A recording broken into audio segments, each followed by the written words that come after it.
What we often fail to recognize is how efficient a vegan diet is. Less land, less water, more food for our spiraling population. Ed Begley Jr., vegan. Our programs offer many languages. Please visit suprememastertv.com/schedule. Wanting to do more to benefit all beings, the immaculately groomed and learned Prince Padmasambhava left the palace. Venerated Guru Padmasambhava, vegetarian, Tantric master and Lotus-Born divine incarnate, part 1 of 2. Continue watching to find out more.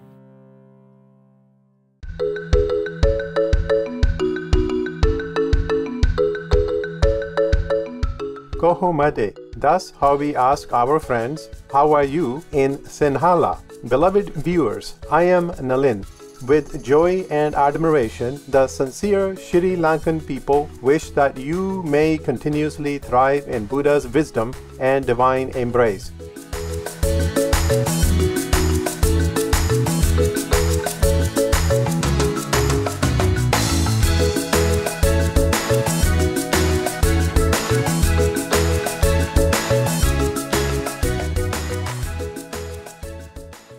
We are delighted to have you join us for part 1 of the 2-part series entitled Venerated Guru Padmasambhava, Vegetarian, Tantric Master and Lotus-Born Divine Incarnate.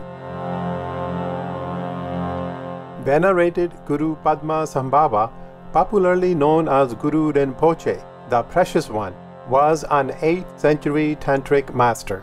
Hailed as the second Buddha in the Himalayas, he established the Nyingma school of Buddhism, the first major school in Tibet. A fully enlightened being who descended as the Lotus One, Guru Padmasambhava was not born and does not die. Fulfilling the completion of an exalted prediction, Guru Padmasambhava was the holder of the secrets of all the Buddhas and the king of the deeds of indestructible wrath. The advent of Guru Padmasambhava was well prophesied in multiple Buddhist texts. Shakyamuni Buddha spoke about it in the Tantra of the perfect embodiment of the unexcelled nature. 8 years after I pass into nirvana, I will reappear in the country of Odiyana, bearing the name Padmasambhava. I will become the lord of the teachings of secret mantra. Guru Padmasambhava appeared 1300 years ago in the kingdom of Odiyana, somewhere between Chitral, Gilgit, and Swat Valley in Pakistan.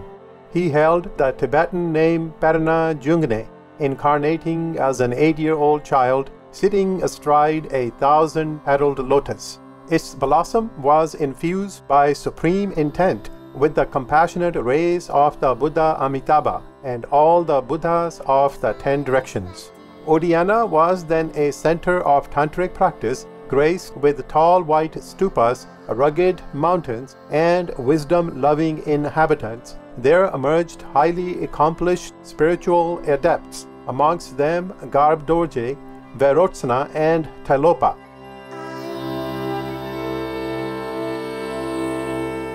Odiyana's name was also ensconced in Guru Padmasambhava's 7-line prayer.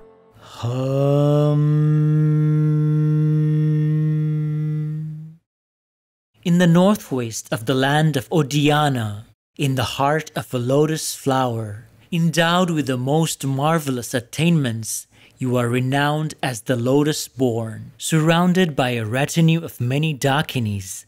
Following in your footsteps, I pray to you, come, inspire me with your blessing. Guru Padmasambhava's story begins with a chance meeting with King Indrabhuti in the middle of Lake Dankosh. Blinded in both eyes, the king was instantly healed by young Guru Padmasambhava. An ensuing verbal exchange between them quickly made the king realize that the child was a divine emanation. Guru Padmasambhava spoke of himself as the union of non-dual awareness and absolute realization, referred to the birthless realm of Dharma as his homeland, and stated that his time on earth would be dedicated to the activities of a Buddha. Thereafter, the benevolent but childless king installed Guru Padmasambhava as his heir, making him a prince and giving him the name Padma Vajra, which means lotus diamond. The boy was thus named because wherever the child was set down, a lotus flower sprung up spontaneously. The prince also came to be known as Padmasambhava or Padamkara, meaning truly a lotus-born one. The story of the venerated Guru Padmasambhava will resume after this brief interval here on Supreme Master Television. Don't be vegan because the pain and suffering of the animals are not yours. Well, it will be in hell.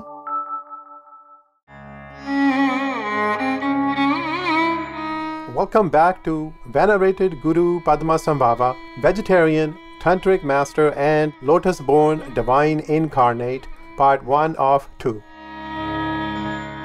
In time, the Prince Padmasambhava realized that this way of life was not helping others. Wanting to do more to benefit all beings, the immaculately groomed and learned prince decided to leave the palace.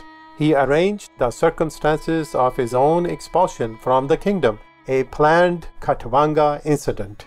Prince Padmasambhava perceived that a harmful minister's son was about to pass away and would be reborn in the lower realms.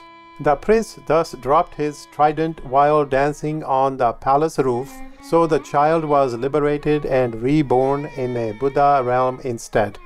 But because of that apparent death of a minister's son, Prince Padmasambhava was swiftly expelled from court. He was banished to a place called Cool Grove, a charnel ground where bodies are left to decompose above the ground. Guru Padmasambhava went on to visit and practice in the most petrifying and gruesome of cemeteries. Known as the 8 charnel grounds and deemed to be sacred, these burial grounds are extremely efficacious for spiritual advancement and also account for Guru Padmasambhava's 8 emanations or manifestations. The 8 emanations of the venerated Guru Padmasambhava at different sites are recorded as follows. As a very special Buddha of purification who removes our ignorance and helps us reveal our primordial wisdom, he was Guru Sokhye Dorje, meaning lake-born Vajra. In a meditation retreat in Nepal, he was Guru Padmasambhava or Lotus-Born. As a scholar gaining mastery of the sublime teachings, he was Guru Loden Choks. As a young, ego-free prince, he was Guru Padma Gyalpo, a Buddha who magnetizes others towards the Dharma. As an ascetic in the charnel grounds and the subjugator of demonic spirits, he was Guru Naima Ozer, which means rays of the sun. As a renunciate, he was Guru Shakya Senge, lion of the Shakyas, ordination. As a protector of Buddhism and the destroyer of negativity, he was the wrathful Guru Senge Dradruk, or the lion roar. In Bhutan, he was Guru Dorje Drolo, or wild wrathful Vajra, concealing dharma and binding spirits under oath. In the charnel grounds, Guru Padmasambhava was able to live freely in bliss, carrying out his yogic practices uninterrupted. He sustained and dressed his physical body with the food offerings and cloth from the deceased bodies. In 1994, Supreme Master Chinghai explained how Guru Padmasambhava provided sustenance to his physical body during that time. According to a lot of stories, and the first master of Tibetan Buddhism is Padmasambhava. It means born from the lotus. He's supposed to live always in the cemetery before he came to Tibet, and he's supposed to always transform the food in the cemetery. You know, anything he transformed it and then eat it.